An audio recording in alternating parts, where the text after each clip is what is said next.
अभिव्यक्ति पीसेस। दोस्तों pieces mains की तैयारी के लिए हम जानते हैं कि आंसर राइटिंग बहुत ज़रूरी है, ठीक है। इसी संदर्भ में यूपी स्पेशल जो कि पिछली बार नया जुड़ा है ऑप्शनल की जगह, उसकी आंसर राइटिंग हम लोग यहाँ पे कर रहे थे। योद्धा बैच के अंतर्गत हम लोग डे 1, 2, 3 एंड 4 तक मॉडल आंसर का डिस्कशन कर चुके थे। यहाँ पर आपको ये बताने की कोशिश की जाती है कि एक आंसर राइटिंग कैसे की जा सकती है, उसमें क्या पॉइंट ध्यान में रखने होते हैं। तो चलिए स्टार्ट करते हैं आज का मॉडल आंसर। तो डे 5 का मॉडल आंसर दोस्तों हम लोग यहाँ पर देखने वाले हैं आज, ठीक है। उसके बाद कुछ कॉपी देखेंगे हमेशा की तरह। चलिए स्टार्ट करते हैं। दोस्तों पहला क्वेश्चन ये कह रहा है कि उत्तर प्रदेश के संदर्भ में मुगल कालीन वास्तुकला के विकास पर संक्षिप्त टिप्पणी कीजिए, ठीक है। तो यहाँ पर मुगल कालीन जो वास्तुकला है और खासकर उत्तर प्रदेश से संबंधित, चूँकि यूपी स्पेशल का पेपर है, ठीक है, तो जाहिर सी बात है उत्तर प्रदेश से संबंधित जितने भी स्थापत्य होंगे उनकी बात यहाँ पे की जाएगी। तो उत्तर प्रदेश से संबंधित बताना है, ठीक। तो सबसे पहले हम लोग भूमिका लिखना सीखें। इसमें हमने देखा कि कैसे 4 से 5 लाइनों में अपनी बातों को कहना होता है कि हम उस टॉपिक के बारे में एक बेहतर समझ रखते हैं, ठीक है। तो देखते हैं चलिए। तो उत्तर प्रदेश की वास्तुकला में मुगल कालीन वास्तुकला का महत्वपूर्ण स्थान है। इस काल की वास्तुकला बाबर के काल से प्रारंभ होकर शाहजहाँ के काल में अपने चरमोत्कर्ष पे पहुंची, ठीक। तो इसमें आपने शॉर्ट में इन्फॉर्मेशन दे दी कि जो उत्तर प्रदेश की वास्तुकला में मुगल स्थापत्य अपना क्या स्थान रखती है, और मुगल काल में भी जो उनके लीडर्स थे, उसमें सम्राट थे, उसमें से कौन सा सम्राट से ये स्टार्ट हुई है और कहाँ ये अपने पीक पर पहुंची है, ठीक है। तो ये आपने भूमिका में इंट्रो मतलब दे दिया, ठीक। तो सिंपल सा इंट्रो था, कोई दिक्कत नहीं है, ठीक। अब मेन बॉडी में यानी कि मुख्य भाग में अब क्या देखना है, हमें क्या लिखने की ज़रूरत है। तो जैसा कि क्वेश्चन था कि वास्तुकला के विकास पर संक्षिप्त टिप्पणी करनी है, तो अब हम यहाँ पे इस वास्तुकला के विकास क्रम पे बात कर लेंगे, ठीक है। तभी तो क्वेश्चन पूरा होगा ना, ठीक। तो मुगल कालीन वास्तु का विकास क्रम। मुगल कालीन स्थापत्य की शुरुआत बाबर के काल से शुरू हुई, जिसमें जामा मस्जिद, आगरा में मस्जिद, आराम बाग, उद्यानों में ज्यामितीय आकृति का प्रयोग, चारबाग शैली का सूत्रपात हुआ, ठीक। अब आपने यहाँ बाबर के टाइम से शुरू की, और बाबर के टाइम में भी जितनी यूपी में स्थापत्य पे बने उनकी बात की गई। तो जामा मस्जिद बनी है आपकी संभल में, फिर आगरा में एक मस्जिद है, आराम बाग आगरा में बना हुआ है, और उद्यानों में ज्यामिति। दोस्तों आगरा जो था वो मुगल स्थापत्य का एक हिसाब से केंद्र था, ठीक। इसलिए बहुत सी चीज़ें जो आपको स्थापत्य में दिखाई देंगी वो आगरा में ही दिखाई देंगी। चलिए अकबर कालीन स्थापत्य में देख लेते हैं। अब बाबर के बाद देखिए हुमायूं का समय जो था, ठीक, वो ज़्यादातर भारत के बाहर भी था, क्योंकि शेरशाह सूरी से हारने के बाद वे भारत से बाहर चला गया था, ठीक। वापस आया तो उसने फिर से अपना साम्राज्य स्थापित किया, लेकिन ज़्यादा समय तक वो जीवित नहीं रहा। तो उसके समय के स्थापत्य विशेष रूप से उत्तर प्रदेश में आपको नहीं मिलेंगे, ठीक। उसके बाद कौन आया, अकबर आया। तो अकबर के समय के देखते हैं। मुख्य रूप से आगरा का किला, बुलंद दरवाज़ा, फतेहपुर सीकरी की इमारतें, ये, और जोधाबाई महल, जहांगीरी महल, इस तरह की बहुत से और भी उदाहरण हैं। ये अकबर कालीन स्थापत्य के उदाहरण हैं, ठीक है। इनमें बेसिकली विशेषता क्या होती थी अकबर के काल की, तो लाल बलुआ पत्थरों का प्रयोग बहुतायत में किया गया, मेहराब गुंबदों का प्रयोग हुआ है, बौद्ध विहार से प्रेरित भवन भी मिले हैं, जैसे कि पंच भवन बनाया गया है, और हिंदू मुस्लिम बौद्ध आदि प्रभाव स्पष्ट दिखाई देता है। हिंदू मुस्लिम बौद्ध स्पष्ट, अब जैसे बौद्ध का जो प्रभाव है वो पंचमहल में आप देखते हैं, वहीं हिंदू मुस्लिम जो प्रभाव है वो आप जोधाबाई महल में देख सकते हैं, वहाँ पर हिंदू शैली का भी सम्मिश्रण किया गया है, ठीक है। तो ये आपके जो है अकबर कालीन स्थापत्य की बात होगी। फिर जहांगीर के काल में प्रमुख स्थापत्य देखें तो जहांगीर के काल में क्या, अकबर का मकबरा, ठीक, और एतमादुद्दौला का मकबरा, अनेक बाग बगीचों का निर्माण हुआ है, ये जहांगीर के काल की बात की गई है। अब इस समय की जो वास्तुकला में लाल बलुआ पत्थर जो था उसका स्थान सफ़ेद संगमरमर ने ले लिया। तभी आप देखते हैं कि जो पितरादुरा शैली का प्रथम प्रयोग जो हुआ था तो वो एतमुद्दौला के मकबरे में हुआ था, ठीक। तो यहाँ पर सफ़ेद संगमरमर, दोहरी गुंबदों का प्रयोग, पितरादुरा शैली का प्रयोग देखने को मिलता है। पितरादुरा शैली से तात्पर्य यह है कि जो एक बारीक नक्काशी होती है स्टोन्स वगैरह की, वो आपको इसमें देखने को मिलेगी संगमरमर के पत्थरों में, ठीक। तो ये आपका पितरादुरा शैली का प्रयोग हो गया। अब आगे चलते हैं शाहजहाँ काल के शासनकाल। अब ये विकास क्रम आप देख रहे हैं सीधे चल रहा है। शाहजहाँ के शासनकाल में भारत में आते आते मुगल कालीन स्थापत्य कला ने अपने चरमोत्कर्ष को छुआ, यानी कि इससे बेहतर स्थापत्य का उसने निर्माण किया होगा। तो ताजमहल विश्व प्रसिद्ध है, आप जानते ही हैं, ठीक है। ये 7 अजूबों में से एक अजूबा ये भी माना जाता है विश्व के। इसके अलावा मोती मस्जिद, नगीना मस्जिद आदि तो मुगल स्थापत्य में इनका अहम रोल है। इसके अलावा मौसमबन बुर्ज है, खास महल है, आगरा आदि प्रमुख स्थापत्यों का निर्माण करा है। इसके अलावा उसने दिल्ली में भी विशेष इमारतों का निर्माण किया, उसको यहाँ पर मेंशन नहीं किया गया है, क्योंकि हम सिर्फ यूपी स्पेशल की बात कर रहे हैं, इसलिए यहाँ पर यूपी से संबंधित स्थापत्य की बात होगी, ठीक, उसी को हम आंसर में अपने लिखेंगे।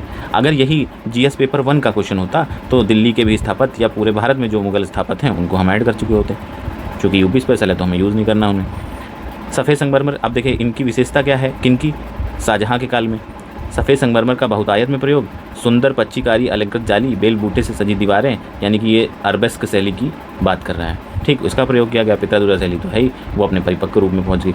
तो इस तरह से हम देखते हैं कि शाहजहाँ के काल तक जो है मुगल स्थापत्य अपने चरमोत्कर्ष पे पहुंच चुका था, उसको हम लोगों ने एक क्रम में बता दिया। ठीक, तो भव्य महलें, किले, मस्जिद, मकबरे एवं अन्य निर्माण कार्य को मुगलों द्वारा संरक्षण एवं प्रोत्साहन दिया गया। अब निष्कर्ष में हम देख सकते हैं कि जिसकी भव्यता एवं उत्कृष्टता को देखते हुए इतिहासकार स्मिथ ने फतेहपुर सीकरी के संदर्भ में कहा कि फतेहपुर सीकरी के समान ना तो उससे पहले कुछ बन सका और ना ही उसके बाद कुछ संभव है। यह पत्थरों पर ढाला गया एक रोमांच है। अब इस तरह की जो है स्टेटमेंट अगर दे रहा है तो जाहिर सी बात है कि स्थापत्य के लेवल पर बहुत ही अच्छा उम्दा काम हुआ होगा। तो इस तरह से आपने जो है पहले क्वेश्चन को जो है समझा दिया कि उत्तर प्रदेश के संदर्भ में मुगलकालीन वास्तुकला का विकास क्रम क्या था। तो यहाँ पे आप देख सकते हैं। ठीक है, तो यहाँ पे पहला क्वेश्चन दोस्तों यहाँ पे समाप्त होता है। आपने सारी लगभग जो इंपॉर्टेंट इन्फॉर्मेशन थी वो सब आपने देखे थे डे 5 का। अब डे 5 का दूसरा क्वेश्चन हम लोग देखेंगे और दूसरा क्वेश्चन आपके सामने है स्क्रीन पे कि उत्तर प्रदेश के संदर्भ में मथुरा मूर्तिकला पर संक्षिप्त विवरण प्रस्तुत कीजिए। ठीक, अब ये स्थापत्य वाला टॉपिक आपका चल रहा था, ठीक है, जिसमें आपने मुगल स्थापत्य की बात देखी थी। अब आप मथुरा स्थापत्य यानी मथुरा मूर्तिकला की बात करेंगे। ठीक है, तो उत्तर प्रदेश के संदर्भ में मथुरा मूर्तिकला पर संक्षिप्त विवरण देना है आपको। ठीक, तो अब भूमिका चलिए हम देख लेते हैं पहले की तरह ही। क्या लिखी हुई है भूमिका कि भारतीय मूर्तिकला के इतिहास में प्रथम ईसा पूर्व तथा तीसरी शताब्दी के मध्य उत्तर प्रदेश मथुरा जिले में एक स्वदेशी मूर्तिकला का उद्भव हुआ, जिसे मथुरा मूर्तिकला कहते हैं। ठीक, तो आपने एक टाइम पीरियड बता दिया इंट्रो में, उसके अलावा आपने जगह बता दी कहाँ पे है, ठीक, और आपने उद्भव बता दिया। ठीक, तो ये तो आपने इंट्रो में बता दिया। अब आगे देख लेते हैं। शॉर्ट में आपको इंट्रो देना था, 4 से 5 लाइन आपने दे दिया। आगे देखते हैं मेन बॉडी में क्या लिखना है। ठीक, इस कला में तीनों धर्मों हिंदू, बौद्ध, जैन के संगम के दर्शन होते हैं, यानी कि जो भी मूर्तियाँ बनी हैं यहाँ इस जो है मूर्ति कला में, ठीक है, उसमें ये तीनों ही धर्म के जो है आपको स्थापत्य या मूर्ति मिलेंगी। ठीक, तो अब मेन बॉडी हमारी शुरू हो चुकी है। अब जैसा कि मैंने बताया था, जहाँ आपको मौका मिले मैप का यूज़ करने का आप करें, धूमधाम से करें। ठीक है, इसका आपको फ़ायदा ही मिलेगा, नुकसान नहीं होगा। तो आपने उत्तर प्रदेश का एक मैप बनाया, ठीक, ये मथुरा आपने दिखा दिया लोकेशन को, और फिर आपने बताया कि क्या क्या वहाँ से मिला है। तो आपने कनिष्क की सर्वहीन मूर्ति मिली है। कनिष्क दोस्त जानते हैं आप कुषाण शासक थे जिसने संरक्षण दिया था मूर्तिकला को।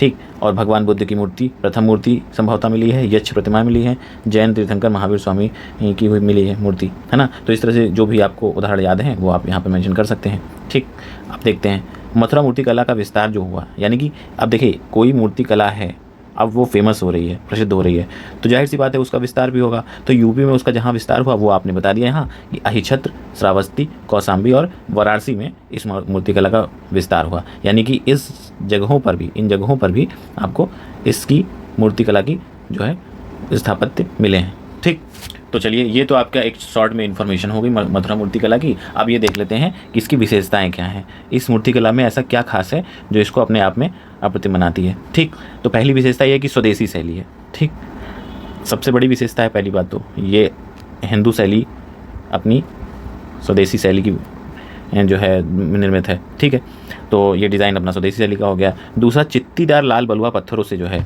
मूर्तियों का निर्माण हुआ है। ठीक है, और प्रतीकों का प्रभावशाली उपयोग हुआ है। कैसे प्रतीक? शिव को लिंग और मुखलिंग के माध्यम से दर्शाया गया है। तो प्रतीकों के माध्यम से शंकर भगवान को लिंग के माध्यम से अगर दिखाया जा रहा है, शिवलिंग के माध्यम से, तो प्रतीकों का निर्माण ठीक के माध्यम से प्रयोग। इसके अलावा क्या, इस शैली में बुद्ध की मूर्तियाँ विभिन्न आसन जैसे अभय मुद्रा, भूमि स्पर्श मुद्रा, धर्मचक्र प्रवर्तन की मुद्रा, ठीक, इन विभिन्न आसनों पर बैठे हुए दिखाया गया है, मुद्राओं में बैठे हुए दिखाया गया है। इसके अलावा क्या चीज़ है, अधिकांश मूर्तियों में आभा मंडल मूछ विहीन अलंकृत जो है मूर्ति देखने को मिलती है। आभा मंडल का मतलब ये है कि जैसे बुद्ध बैठे हैं उनके पीछे नहीं एक सूर्य का घेरा सा ऐसा आभा रहती है, तो उस टाइप की बात की जा रही है। ठीक है, तो ये आभा मंडल की बात कर दी इन्होंने। मूछ विहीन होती थी, ठीक, अलंकृत मूर्ति होती थी, मूछ नहीं उसमें होंगी। शरीर की भावभंगिमा, मौलिकता, सुंदरता का कलात्मक सृजन किया गया है। ठीक है, ये यहाँ पर ध्यान देने वाली बात है, सुंदरता पर विशेष ध्यान रखा गया है। सूर्य प्रतिमा, चतुर्भुज, विष्णु मंदिर प्रतिमा और संकर्षण की मूर्ति, शिव, कुबेर तथा यक्ष की पाषाण मूर्तियाँ सुंदर एवं कलात्मक मूर्तियों का यहाँ पर जो है पाया जाना देखा गया है। ठीक है, तो ये हिंदू धर्म से संबंधित जो मूर्तियाँ हैं वो हैं ये। इसके अलावा जैन तीर्थंकर की मूर्ति चौकोर, प्रस्तर, पट्टिका, कथोत्सर्ग मुद्रा और ध्यान मुद्रा, इन मुद्राओं में जो है जैन तीर्थंकरों की मूर्तियाँ मिली हैं। इसके अलावा भरहुत और सांची के जो कलाओं से समानता, ठीक है, की समानता। अब देखो मथुरा मूर्तिकला तो पुरानी है ही, ठीक, तो भरहुत और सांची में जो मूर्तिकला डिज़ाइन हुई है उसमें इसकी मूर्तिकला की समानता दिखाई देती है कि अगर ये बाद बनी है तो उसका प्रभाव इन जो है यहाँ इन क्षेत्रों की जो कलाएं हैं उन पे स्पष्ट देखने को मिलता है। ठीक, तो समानता की बात बता दी। इसके अलावा क्या है कि 5वीं 6वीं शताब्दी में यूपी का सारनाथ एवं कौशाम्बी इस कला के मुख्य केंद्र हैं। ठीक है, तो स्टार्टिंग तो आपने देखी थी प्रथम शताब्दी ईसा पूर्व से, 3री शताब्दी है ना ईसा, ये तो इनका विकास क्रम था किसका, मथुरा मूर्तिकला का। ठीक है, और 5वीं और 6ठी शताब्दी यानी कि इसके बाद 500 से 600 के मध्य में कहाँ पर, यूपी के सारनाथ एवं कौशाम्बी में इस कला का मुख्य केंद्र रहा। मतलब मथुरा में तो शैली विकसित हुई थी, लेकिन 5वीं 6ठी शताब्दी में जो है यूपी का कौशाम्बी और सारनाथ में हम मुख्य केंद्र के रूप में इसको देखते हैं। किसको, मूर्तिकला को, कौन सी, मथुरा मूर्तिकला को। तो ये आपने जो है सारी विशेषता बता दी कि क्या क्या विशेषता होती हैं मथुरा मूर्तिकला में। ठीक है, ये आपने बता दिया। अब आगे क्या है, आगे देख लेते हैं निष्कर्ष में क्या लिखा हुआ है। निष्कर्ष बचा है आपका ना। इस प्रकार हम देख सकते हैं कि मथुरा मूर्तिकला शैली अपनी स्वदेशी विशिष्टता के कारण न केवल भारत अपितु विश्व स्तर पर भी अपनी एक विशिष्ट पहचान रखती है। आपने कंक्लूड कर दिया। ठीक है, विशिष्ट पहचान रखती है, ऐसे आपने कंक्लूड कर दिया। तो ये आपका जो है दूसरा जो है क्वेश्चन कंप्लीट हो गया। ठीक, दूसरा क्वेश्चन ये कंप्लीट हो गया, जिसमें मथुरा मूर्तिकला के बारे में थोड़ी सी आपने इन्फॉर्मेशन दी, लोकेशन बताई, उसके बाद आपने विशेषताएं बता दी। ये आपकी 8 9 10 जितनी विशेषताएं हो सकती हैं आपको याद, मैक्सिमम रखिए तो अच्छा ही है, वो आपने यहाँ पे बता दी।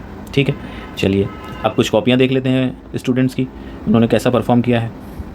ठीक, तो ये एक स्टूडेंट की कॉपी है, जिसकी कॉपी है वो जान रहा है। इनकी कॉपी इसलिए ली गई कि बहुत अच्छी आंसर राइटिंग उन्होंने यहाँ पे की हुई है, तो आप लोग को एक उदाहरण के रूप में दिखाने के लिए ये कॉपी इसमें रखी गई है।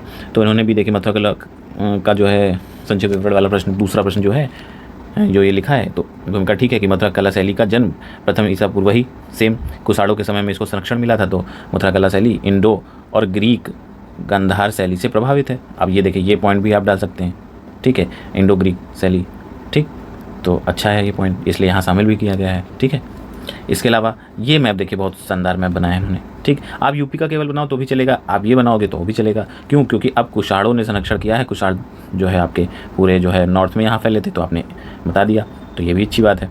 ठीक, ये हो गया। ठीक है, इसके अलावा मूर्तिकला शैली मूर्ति निर्माण में बालुआ पत्थरों का वही विशेषताएं जो भी हैं इन्होंने यहाँ पर नीचे लिखी हुई हैं। ये यहाँ पर जो है कमेंट्स इसलिए दिया गया है कि विस्तार वाला पॉइंट शायद छूट गया था, तो वो यहाँ पे बता दिया गया है, तो कोई दिक्कत नहीं है इसमें। इसके अलावा जो है इसमें भावना तथा शारीरिक सौंदर्य, मतलब ये विशेषता ही चल रही है सारी। ठीक है, इसमें क्या छूटा रह गया, हिंदू धर्म से संबंधित मूर्तियों के बारे में नहीं लिखा गया था, तो ये बताया गया है अलग से कि इसको आप ऐड कर सकते हैं। इसके अलावा आभा मंडल के लिए देखिए उन्होंने चित्र ही बना दिया, तो अच्छा है, बढ़िया है।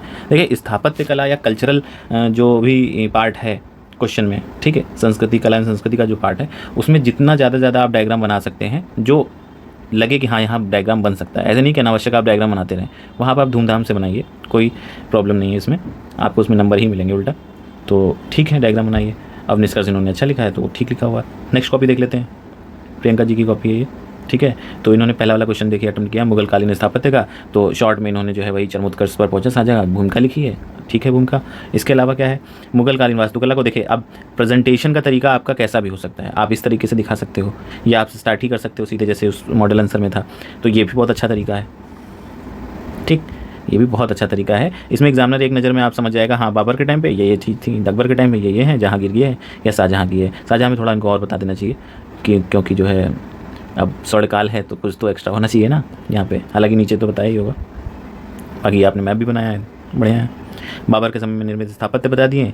यहाँ पर देखिए अब विशेषताएं धीरे धीरे इन्होंने बता दी हैं। ठीक, सारी जितनी भी मंगल स्थापत्य की हो सकती हैं, तो बढ़िया है। ये देखिए पित्रादुरा शैली के बारे में भी बता दिया है। ठीक है, और एग्जाम्पल भी दे दिए हैं कि कहाँ कहाँ इनका यूज़ हुआ है, इन दोनों ही जगहों पे इस शैली का यूज़ हुआ है, तो अच्छा है।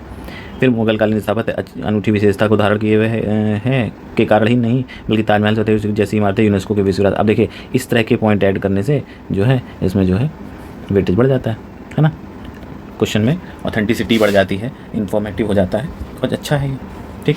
अब देखिए नेक्स्ट एक और क्या है, हेरिटेज आर को भी इन्होंने जोड़ दिया है। तो भूमिका में आप इसी तरीके की चीज़ें आप लिखेंगे तभी आपको ठीक ठाक नंबर मिलेंगे। तो ये कॉपी इसलिए यहाँ पर आपको दिखाई गई है। ठीक, ये दोनों ही पॉइंट आप भूमिका में ऐड कर सकते हैं। जिन भी लोगों की कॉपी में ये पॉइंट ना हो ऐड, वो अपनी कॉपी में ऐड कर लें। ठीक है, ये सजेशन है फिलहाल तो। अब ये कुमकुम जी की कॉपी है। ठीक है, इन्होंने फर्स्ट टाइम लिखना स्टार्ट किया है तो फर्स्ट टाइम के हिसाब से अच्छा है। ठीक है, बस खाली ये है कि इस पैटर्न को इस तरह से करने की कोशिश करें कि एक सिमेट्री सी लगे, इधर उधर भागे ना क्वेश्चन। ठीक है, तो वो ज़्यादा अच्छा होता है। बाकी क्या है, ये बाकी मौर्य काल की मूर्ति कला में लिखें।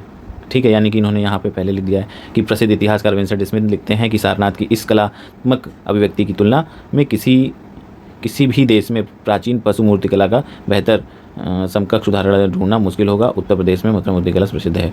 ठीक है, अब देखिए इस तरह के जो स्टेटमेंट वाले पॉइंट होते हैं वो लास्ट में निष्कर्ष से पहले आप लिखेंगे तो वो ज़्यादा इफेक्टिव होगा। आप भूमिका में डायरेक्ट इस तरह से लिखेंगे तो बहुत ज़्यादा जो है इफेक्टिव नहीं होगा। या तो फिर ऐसा हो सकता है कि थोड़ी सी इन्फॉर्मेशन दे के फिर आप लिख सकते हैं कि इस संदर्भ में विंसेंट स्मिथ ने ये कहा, आप ऐसे बता सकते हैं, है ना। तो इसलिए यहाँ पे ये कमेंट लिखा हुआ है। इसके अलावा मथुरा मूर्ति कला की विशेषता आपने बताई है, लाल बलुआ पत्थर, वही वेदिका स्तंभ, पक्षियों के चित्र, ये सारी जितनी भी इन्फॉर्मेशन है वो आपने बता दी। ठीक, तो ठीक है, और भी हालांकि विशेषताएँ लिख सकते हैं आप, क्योंकि हैं और भी विशेषताएँ हैं। इसके अलावा क्या है कि महावीर की मूर्ति, अच्छा जितनी भी मूर्ति उनके मूर्ति कला में है फिर इन्होंने उसको एक्सप्लेन कर दिया है। तो ठीक है, सबका पैटर्न अपना लिखने का तरीका अलग है, आप कोई भी एक फॉलो कर सकते हैं, तो ये भी देख सकते हैं। अब वाराणसी, अहिछत्र, श्रावस्ती विस्तार वाली बात, कौशाम्बी विस्तार वाली बात हो गई। ठीक है, ठीक है। बिंदुवार बात करने को कहा गया है, गैप बढ़ाने को। अब देखिए दो पॉइंट अगर आप लिख रहे हैं, एक पॉइंट ये हो गया, एक पॉइंट ये ऊपर हो गया। ठीक है, तो पहली बात तो थोड़ा सा गैप और बढ़ा के लिखें ताकि पता चले ये इसी पॉइंट का विस्तार नहीं है, थोड़ा सा और बढ़ा सकते हैं। ठीक है, तो ये बात हो गई बताने के लिए। और बिंदुवार कहें, बहुत ज़्यादा जो है आप स्टेटमेंट में मत जाएँ, बहुत ज़्यादा पैराग्राफ में मत जाएँ।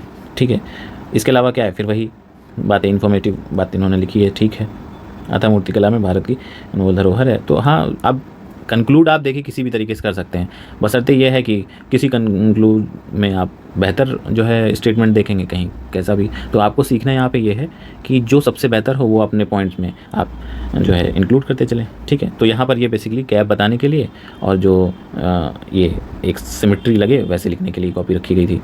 बाकी योद्धा बैच आपको पता ही है, ये हमारा चल ही रहा है प्रोग्राम। ये डे 5 था तो इसमें क्वेश्चन भी जुड़ा हुआ है। PDF आपको टेलीग्राम चैनल पे भेज दी जाएगी, उसके लिए आप परेशान ना हो, ये PDF आपको मिलती जाएगी। जैसे जैसे ये वीडियो डिस्कशन की चीज़ें होती जाएंगी, 1-2 जितनी भी चलेंगी, ठीक, वो आपको भेजते जाएंगे, तो इसमें कोई दिक्कत नहीं है। वो इकट्ठा भी आपको मिल जाएगी, आप उसको पॉइंट ऐड करने के लिए रखें बस। ठीक है, बाकी जो आप आंसर राइटिंग कर रहे हैं या आपके पास जो सोर्स है आप उस पर बिलीव करें। लिखने में जहाँ समस्या आ रही है, जो दिक्कत आ रही है, उसको हम लोग यहाँ पर समझाते ही हैं, या कॉपी में जब आपको कमेंट्स देते हैं तो उसमें सुधार के लिए बताते ही हैं। ठीक है, तो चलिए फिर लिखते रहिए। ठीक है, और अभी प्री के लिए परेशान ना होइए, 1-2 महीने जम के मेंस पे मेहनत कर लीजिए। जो यूपी के जो स्पेशल पेपर है वो, और 1, 2, 3, 4 के लिए जितनी भी आप मेहनत कर सकते हैं करिए। 1, 2, 3, 4 के लिए अगर कोई इनिशिएटिव होगा हम आपको इन्फॉर्म करेंगे ही करेंगे। बाकी आप पढ़ते रहिए खुद से, ये ना सोचिए कि जो है समय बहुत है, समय बिल्कुल भी नहीं है। ठीक है, 2 महीने कैसे बीतेंगे आपको नहीं पता चलेगा, इसलिए लगातार लिखते रहिए ताकि आपकी प्रैक्टिस इतनी बेहतरीन हो सके कि प्री के बाद आपको ज़्यादा मेहनत ना करनी पड़े, सिर्फ और सिर्फ टेस्ट सीरीज़ देनी रहे। और या अगर आप कहीं प्रैक्टिस कर रहे हैं इस तरह से तो आप सिर्फ प्रैक्टिस करें और चेक कराएं, जहाँ कमियाँ हैं उनको दूर करें। ठीक, तो अभी 2 महीने जम के मेंस की तैयारी कर लीजिए। बाकी आपको जो है एक स्ट्रेटेजी वीडियो इससे पहले डाला ही गया है, उसको अगर आपको समझ में आता है तो उसको भी फॉलो कर सकते हैं।